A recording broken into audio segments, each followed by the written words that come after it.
Hello and welcome back to the channel. In today's video, I am doing another body double. So I'm going to list 5 items on eBay. It takes me approximately 21 minutes to do it. I have already photographed these items. I've already put the photos in the listings. I am just now going through and continuing to fill the listings out. So it is completely okay if you don't list these 5 items in 20 minutes because I'm kind of cheating by doing the pictures first. Now with this Orvis pants, I don't know if you guys are experiencing this, but I used to do so much better with Orvis. I would list them and they would sell within weeks. They would sell for the price I wanted. Now they're just kind of stagnating and sitting around, which makes me not want to buy them. However, they are one of the quote-unquote higher end brands in my area that I used to be able to get fairly frequently. I don't get them as frequently as I used to. So maybe that means they're going out of style. But I've honestly seen Duluth trading passing up Orvis. So Duluth is actually doing better than Orvis is, which I was kind of surprised by that. But I think in the future, I am not going to grab more Orvis unless I can get it from the Goodwill outlet and pay per pound. I'm not going to pay per item with this because it's just not worth it to me. But if I'm only paying $1 or maybe $2 for it, I might pick it up. The couple things happened this week, thrifting wise, sourcing wise. One of my favorite thrift stores that only does a turnover once a month went ahead and had their turnover, and they do it on the last Friday of the month. So they close on the Thursday, they do a turnover and add their new stock on that Friday, and then they open. And the past couple of Fridays they've done this, there's been lines to get in. And because they advertise with pictures on Facebook some of their new higher items, higher sought after items. Luckily for me, what the other buyers are going for, I am not. I go, usually when I get in the store, I go straight to men's. They have a boutique room, so I go straight to the boutique room and usually straight to men's clothing. One, I have a child that is full on growing out of everything. So I like to grab any like sports pants and stuff like that. Soft pants is what we call them here. That fit him, and I will pay full price for this. But when they do a flip over, they do a half price color and a 75% off color. And usually I've already scoped out the colors because they don't change. I've already scoped out the color and knew that when it went 50% I was going to buy it, or when it went 75% I was going to buy it. So a lot of times I know what section I want to look in, and usually it is the men's clothes in the boutique. I will go through the women's clothes. Right after that, I will go in and do the women's activewear. I've been getting very lucky with women's activewear at the store. I don't know why, but a lot of Fabletics, a lot of Athleta, a lot of, no like Lululemon or anything like that, but higher end for my area recently. So I go there, and then I will go to, where did I go this time? I went to and looked at the clothing for the women's. Again, I think it was green tags were full price, white tags were half off, and orange tags were 75% off. All the green tags and new items. And at the end of the month, so the last Tuesday of the month, so they flip everything the last Friday, the last Tuesday, they will have free whatever that color was that month. So orange being 75% off, the last Tuesday of February, they will have free. All orange tags free, and they've usually already pulled them all and put them on a rack at the front, which makes it very easy. I've never gone on the free day. I figured you have to be there first thing in the morning, and what's left isn't great quality. I've gone like close to the end of the month too, but I usually just know I don't have to keep continually going to that thrift store. This is another, I forgot to say, both of these were from the bins. So what I'm listing today, I got at the bins, which was pay per pound. This shirt is a hit and miss. It's one of those things where you're like, that can't be worth that much money, and it feels not great. but apparently it's used in a lot of uniform shirts and stuff, and it's a decent size. It's a 2XL. So that's why I picked it up. It's light for being a 2XL, but I know the larger size will sell. So I was more than happy to pay for it, and I paid less than $1 for it because, again, it's fairly light, even being a larger size. So what I was saying is those of us that are thrifting often can be anxiety provoking, and some people think it's the funnest part, constantly on the hunt. Well, I know once I've hit that on their turnover day, I don't have to go back until they turn over again because there's not going to be any new inventory. And I think the anxiety comes with what if they put something out and I missed it? Well, I know they're not going to put anything out while I can't go. And it frees me up to go to the other thrift stores that maybe turn over more. Recently, though, one of the other thrift stores that I did like to go to has started putting eBay listing printouts next to their stuff. So that might end me going there. But this week I was able to get to my thrift store. They had a turnover. It was great. There was a line, not crazy big, but this was also in the morning on a work day. So I was surprised. I don't think there were any other resellers, or if they were resellers, they were more antique booth resellers, less eBay resellers. But it was nice to be there when they flipped. I will say, when I went to the post office this morning, and I'm recording this on a Monday, when I went to the post office this morning, there was a bunch of eBay packages in the to be mailed out cart, and the guy behind me had 2 bags full of eBay packages. So I know I'm not the only seller in my area, but it's always fun. It's like, do you say hi? Do you how are your weekend sale? How do you coffee, what is it? Water, do you water cooler talk to them like you would in the office? Hey man, how are your sales this weekend? Yo, bro, they were great. How do you approach that? Are you man, I found someone else. It's I found a coworker. I found someone else who sells on eBay, or I found competition. I found someone else that could be going after the same stuff as me. I will say, had a pretty decent go at the thrift store. I think in the end I spent $30, but I got a box full of stuff, multiple things to sell. I did pick some things off the 75% off clay earthenware chili bowls. They were 75% off, and I got them for 79 cents. And I can sell a sets of 2 for $24. So that's a decent turnaround. I tend to stay away from breakables because I don't want them to break in transit, but I was able to do that. So that was nice. And then mainly just clothes. I don't think I got any more hard goods for reselling. I did get a hard good for myself, but not for reselling. And then this past weekend, and I'm going to say weekend because it was both days, there was an estate sale run by a new company. And you might have heard me complain about the company that's been running estate sales in our area for a while. That was the Soul Company, because they didn't have competition and people could choose to, they couldn't choose to go to another estate sale company. They were monopolizing the prices, refusing to deal, not playing nice with the resellers. This was a new company.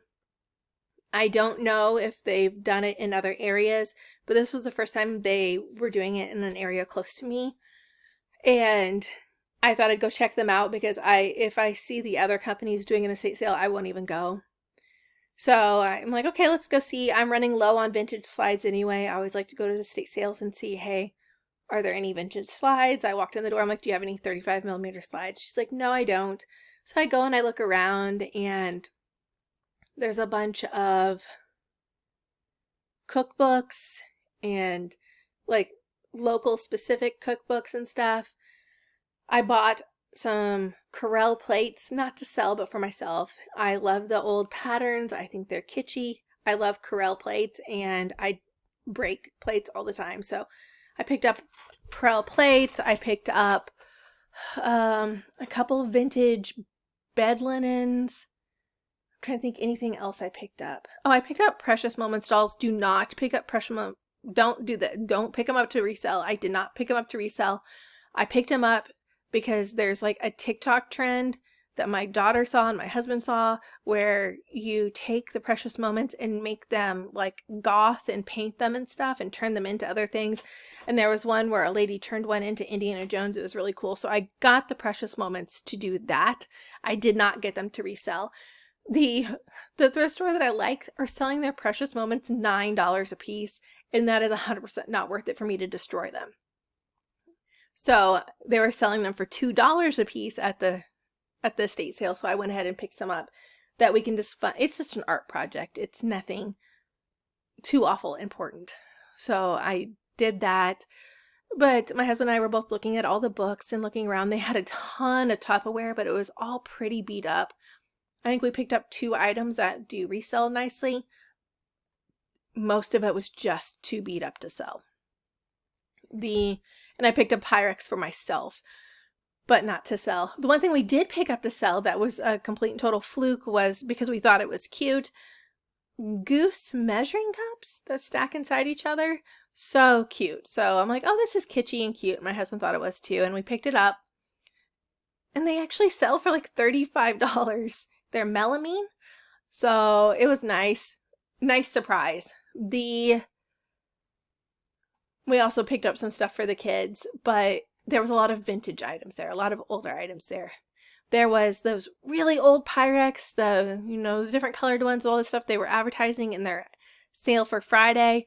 I did not touch the sale on Friday. I don't deal with Tupperware. I think it's pretty. Not Tupperware, Pyrex. I don't deal with that. I think it's super pretty.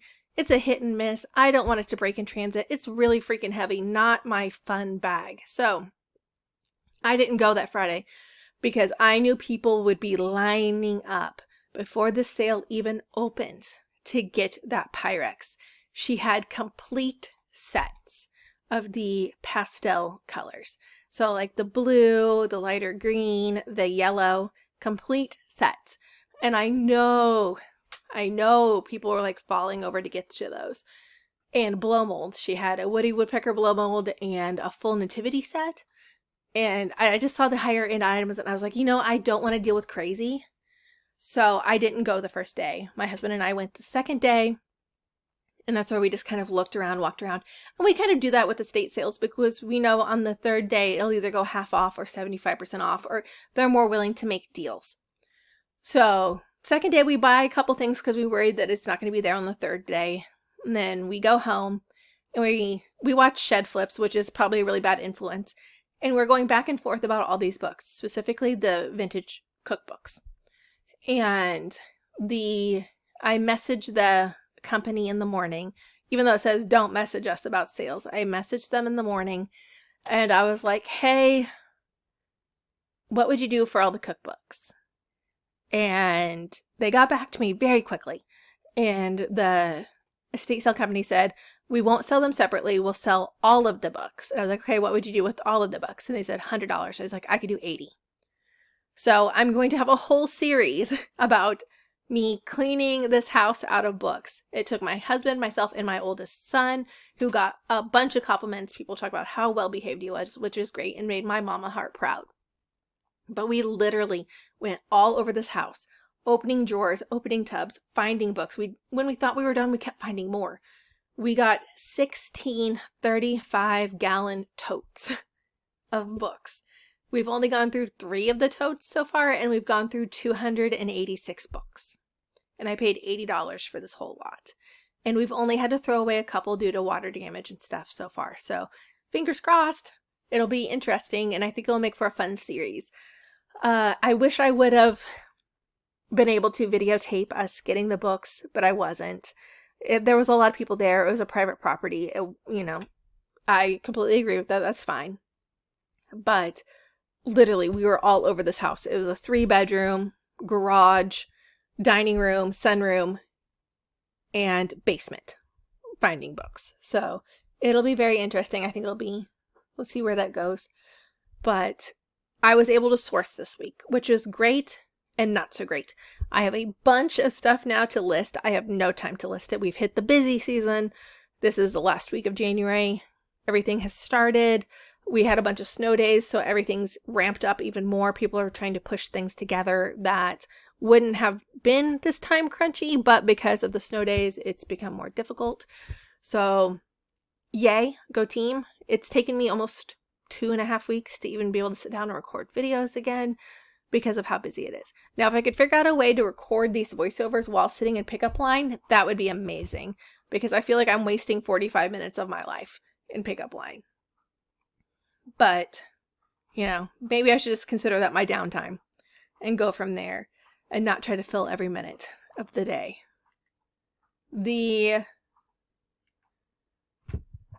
See, I don't know if I had anything else big. And I went shopping for my birthday this weekend, and everywhere I hit, all the stuff was Kohl's had their 50% off already clearanced items sale. I only bought clearance things. I only bought things we needed. Didn't buy anything to resell. And then I went to Hobby Lobby and they had sales on everything I needed. I did buy a couple things that would help with selling, so that will be nice. And mainly, most of the stuff I bought was to deal with the Precious Moments dolls, to see how that works out. So with that, it was a productive weekend. I think I was gone every day. This coming up weekend, my kids have activities all day Saturday. And then the next weekend, we have more activities over the weekend. So it's just one thing after another after another. But with all these activities comes bills to pay. So we have to sell to pay the bills, so to speak. The extras. I don't depend on this to pay my bills, thank God, because I'm not consistent. Or maybe if I did depend on this to pay my bills, I would be consistent. I'm just not, because I don't depend on it. These pants, it took me forever. I had to Google lens the tag. I could not figure the brand out. The brand got bought out. It like changed hands 3 times, changed names. It took me forever to find it. It was such a pain in the butt. But when I was picking them up from the bins, it had a quality feel to it. I don't know how to describe that. It was thicker but shiny. I don't know. When I touched it, I knew that these were quality. So even though I couldn't figure out the brand, again, it was from the bins, probably paid less than $1 for them, I went ahead and picked it up because of the quality. And this is why I don't wear gloves in the bins. And I know it's disgusting and people say I should wear gloves and blah, blah, blah. I use my hands to feel for the objects. I use my hands to touch around and see what something is. So I found them that way. Are they amazing? Are they mid-ground? Yeah. Do I mainly sell mid-ground? Yeah. This weekend, 2 of my sales were vintage bed linens, which was awesome, but odd. I usually sell one here and there. I don't usually sell multiple in a weekend, but I was very happy about it. I will take any sale I can. And vintage greeting cards. So for my greeting cards video, I am almost out of greeting cards.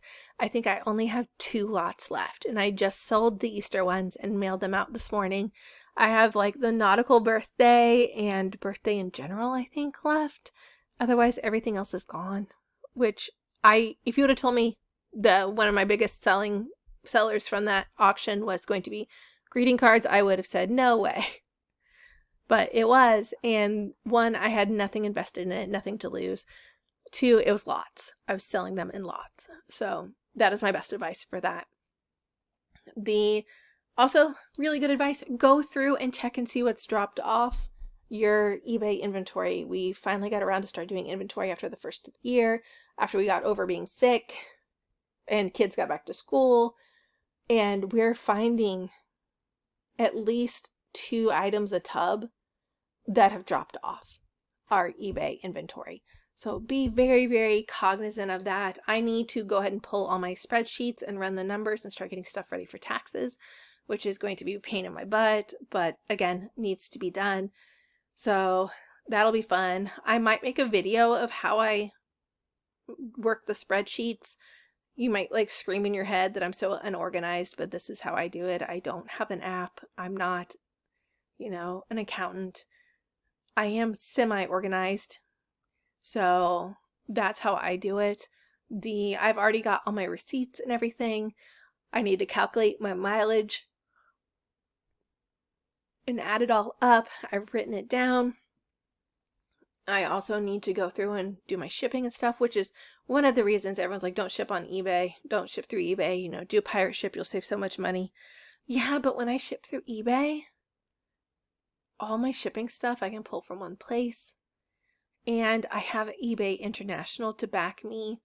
I was on the flipping Reddit and somebody was having issues because they didn't use eBay International and the person was refusing the package, and then they were wanting to do an INAD and like all this stuff, where because I use eBay International, I don't have to worry about that, which is really nice.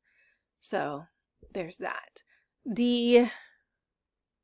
I'm still using AI to write the descriptions here, still putting pre-owned. If there is damage, I put it there.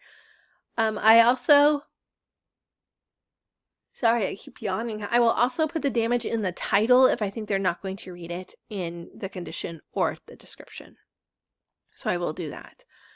But I like using AI. I think it gives me a bump in the algorithm using AI. I have no qualifications in that whatsoever, but I think it might. But it's easy. Now I wasn't doing it here, but later on I will start putting please refer to photos for condition and measurement at the top before the AI description, because I noticed when I was looking at stuff on eBay, I was scrolling past the AI description very quickly because I knew it was an AI description. So if anyone starts seeing these a lot, they may scroll right by it. So I want my description, my personal description on the top, and I'll put the AI right under it. And the only reason I'm doing that is because I think eBay really wants you to use the AI. So I'm feeding the beast, I'm appeasing the monster, and using the AI. Thank you for listening to this. I hope you listed some items and were very productive.